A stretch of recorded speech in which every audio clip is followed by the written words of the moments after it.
Aziz otaxonlar va onaxonlar, hurmatli vatandoshlar, agar siz hozir ushbu rolikni ko'rayotgan bo'lsangiz, demak sizga juda muhim narsani aytish vaqti keldi.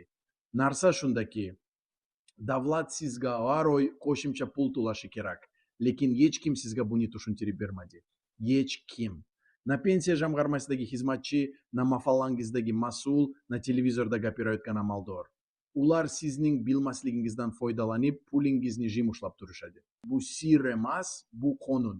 Lekin qonunni bilmasangiz, pulingiz hech qachon sizga yetib kelmaydi. Bugun men yurist Rustam Nuriddinov sizga aniq aytaman. Kimga qo'shimchalar tegishli, ularni qanday olish kerak va rad etilsa, nima qilish lozim. Ushbu rolikni oxirigacha ko'ring, chunki oxirida men sizga 5 ta aniq qadamni beraman. Ularni bajarsangiz, oylik pulingiz keskin oshishi mumkin. Tayyormisiz? Boshlaymiz. Men siz haqingizda gapiraman. Siz o'sha insonki 30-40 ba'zan 5 yil davomida tinim bilmay ishladingiz. Issiqda paxta terdingiz, qo'llaringizda gadoklar hosil bo'ldi, zavodlarda tutun ichida nafas oldingiz, bolalar urgatdingiz, kasallarni davoladingiz. Siz vataningizga, oilangizga, farzandlaringizga bor yo'g'ingizni berdingiz va endi nima? Endi siz doriga pul tejayapsiz. Kommunal to'lovlarni to'lab bo'lgandan keyin non olishga qiynalayapsiz. Go'sht bayramlardagina. Bu adolatmi? Yo'q, bu adolat emas. Va men yurist sifatida sizga aniq aytaman. Siz huquqli emas, siz bu pullarga ogohdorsiz. Davlat tomonidan belgilangan qo'shimcha to'lovlar mavjud, ular qonunda yozilgan, ular tasdiqlangan, ular siz uchun ajratilgan. Lekin bitta shart bor. Ularni olish uchun ariza berishingiz kerak. Avtomatik tarzda hech narsa kelmaydi. Va aynan shu yerda ko'pchilik yo'qotadi, chunki ular buni bilishmaydi. Aziz otaxonlar va onaxonlar, men sizdan iltimos qilaman. Hozir izollarga o'zingizning ish stajingizni, qaysi kasbda ishlaganingizni va birinchi pensiyangiz qancha bo'lganini yozing. Bu sizning hikoyangiz va bu hikoya eshitilishi kerak. Hurmatli vatandoshlar, men sizga bitta savol beraman. Nega davlat sizga mavjud imtiyozlarni o'zi tushuntirmaydi? Javob oddiy, chunki tizim shunday qurilgan. Kim biladi oladi, kim bilmaydi yo'qotadi. Lekin biz bu holatni o'zgartirish uchun ishlayapmiz.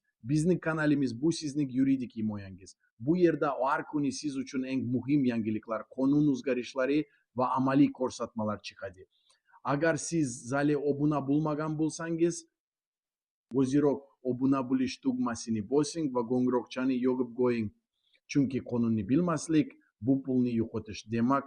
Biz bilan qoling, biz sizning tomoningizdamiz. Ko'plab otaxonlar va onaxonlar mendan so'raydi, Rustam aka, ilgari bunday muammo yo'q edi-ku. To'g'ri. Sovet davrida ijtimoiy himoya tizimi avtomatik ishlar edi. Ishxonangiz buxgalteriya yoki kadrlar bo'limi sizning barcha huquqlaringizni o'zi tartibga solar, hujjatlaringizni o'zi topshirar edi. Siz faqat ishlaysiz, qolganini davlat yalg'iladi degan prinsip ishlar edi. Mustaqillik yillaridan boshlab tizim tubdan o'zgardi. Raqamlashtirish, yangi reyestrlar, yangi talablar, eng muhim ariza asosida ishlash prinsipi joriy qilindi. Ya'ni endi davlat sizga yordam bermaydi agar siz o'zingiz so'ramasangiz. Hujjatlaringiz to'liq bo'lmasa olmaysiz. Arxivda hujjat yo'qolgan bo'lsa, isbotlash siz zimmangizda. Bu qiyin, bu adolatsiz, lekin bu hayot va mening vazifam sizga bu tizimda yo'lni ko'rsatish. Endi eng muhim savolga o'tamiz. Kimga davlat tomonidan qo'shimcha to'lovlar tegishli? Birinchi toifa 65 yoshdan oshgan va me'yordan ortiq ish staji bo'lgan fuqarolar. Agar siz yoshingiz 65 dan oshgan bo'lsa va stajingiz belgilangan me'yordan ko'p bo'lsa, sizga qonun asosida qo'shimcha nafaqa tegishi mumkin. Lekin uni olish uchun ariza berishingiz va mehnat daftarchangizni tasdiqlatishingiz shart. Ikkinchi toifa nogironligi bo'lgan fuqarolar. Ivana guruh nogironlari uchun alohida to'lovlar mavjud. Nogironlik guruhi o'zgargan taqdirda to'lov miqdori ham o'zgaradi. O'zingizning guruhingiz hozirgi holatingizga mos kelishini tekshirib ko'ring. Uchinchi toifa Chernobil avariyasi yoki Orol dengizi ekologik ofatini bartaraf etuvchilar va ularning oila a'zolari. Bu odamlar alohida davlat himoyasiga haqdor. Agar sizning yaqiningiz shunday voqealar ishtirokchisi bo'lsa, bu hujjatlarni zudlik bilan tartibga soling, chunki bu toifa bo'yicha to'lovlar hali ham davom etmoqda. To'rtinchi toifa zararli ishlab chiqarishlarda ishlaganlar. Kimyo zavodlari, qurilish materiallari, to'xkon sanoati, metallurgiya bu joylarda ishlagan xodimlar uchun staj 2 barobar hisoblab pensiya miqdori oshirilib berilishi mumkin. Tog'li hududlarda ishlaganlar ham shu toifaga kiradi. Agar siz umringizning bir qismini shunday sharoitda o'tkazgan bo'lsangiz, bu fakt hujjatlashtirilishi va pensiya jamg'armasiga taqdim etilishi kerak. 5-toifa ko'p bolali onalar. 5 va undan ko'p farzand ko'rgan onalarga davlat a'lozida nafaqa tayinlaydi. Bu nafaqani olish uchun barcha bolalarning tug'ilganlik guvohnomalarini yig'ib, pensiya jamg'armasiga ariza topshirishingiz kerak. Agar shu hujjatlar tartibda bo'lmasa, tizim avtomatik tarzda sizni ushbu toifada ko'rmaydi va qo'shimcha to'lov berilmaydi. Endi sizga savol: siz ushbu toifalardan birortasiga kirasizmi? Agar ya deb o'ylasangiz, keyingi blokni diqqat bilan tinglash sizning vazifangiz. Aziz vatandoshlar, men sizga hozir 5 ta aniq qadamni beraman. Ularni ko'chirib oling, telefoningizga yozing, farzandingizga yuboring. Chunki bu qadamlar sizning pulingizni saqlaydi va oshirishi mumkin. Birinchi qadam: hujjatlar papkasini tuzing. Uyda barcha muhim hujjatlarni bir joyga yig'ing. Pasportingiz va uning nusxasi, mehnat daftarchangiz, bu eng muhimi, chunki stajingiz aynan shu yerda ko'rsatiladi. Barcha diplom va malaka sertifikatlaringiz, guvohnomangiz, barcha bolalaringizning tug'ilganlik guvohnomalari, nogironlik guruhi yoki zararli ish sharoiti borasidagi hujjatlar, agar mavjud bo'lsa, Chernobil yoki Orol ekologik ofatiga oid hujjatlar. Ikkinchi qadam: pensiya jamg'armasiga boring. Yashayotgan joyingizga yaqin pensiya jamg'armasi bo'limiga boring. U yerda xizmatchiga mana shu gapni ayting: mening vaziyatimga mos barcha imtiyozlar va qo'shimcha nafaqalarning to'liq ro'yxatini berish uchun ariza qabul qiling. Bu sizning konstitutsiyaviy huquqingiz, ular rad eta olmaydi. Uchinchi qadam: ariza 2 nusxada yozing. Har doim arizani 2 nusxada yozing. Bitta nusxasini topshirib, ikkinchisiga kirish shtampi va sana oling. Bu shtamp sizning himoyangiz. Agar keyinchalik biz sizning arizangizni olmaganmiz deyishsa, sizda isbot bor. 4-qadam: MyGovGo'z portalidan foydalaning.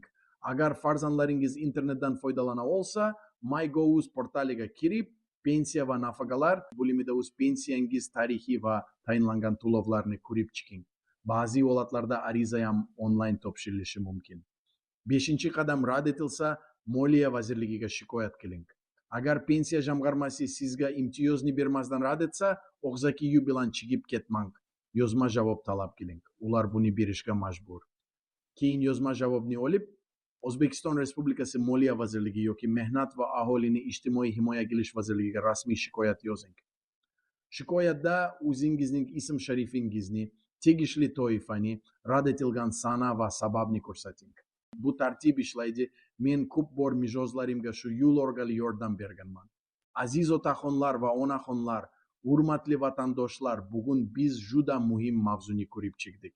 Davlat tomonidan belgilangan qo'shimcha to'lovlar mavjud. Ular real, ular qonunda yozilgan, lekin ularni olish uchun siz o'zingiz harakat qilishingiz kerak. Tizim sizni kutmaydi, siz tizimga borishingiz lozim. Va mana shu ishda men va bizning kanalimiz har doim siz bilan. Biz sizga qonunni oddiy tilda tushuntiramiz, aniq qadamlarni ko'rsatamiz va huquqlaringizni himoya qilishga yordam beramiz. Endi men sizdan bir narsa so'rayman. Ushbu videoni ko'rgandan keyin siz ushbu qo'shimchalarni allaqachon olyapsizmi yoki buni hozirgina bildingizmi? Izohlarga o'z hikoyangizni yozing. Necha yil ishladingiz? Qaysi kasbda xizmat qildingiz? Pensiya jamg'armasidan naqdingizdagi imtiyozlar vaqtida sizga qachonlardir tushuntirib berdimi? Yozing. Sizning hikoyangiz minglab boshqa pensionerlarga yordam berishi mumkin. Xayr, hurmatli vatandoshlar, siz bu pullarga haqdorsiz va biz bu yo'lda sizning yoningizdamiz. Keyingi videogacha sog' salomat bo'ling, haq huquqlaringizni biling va hech qachon taslim bo'lmang.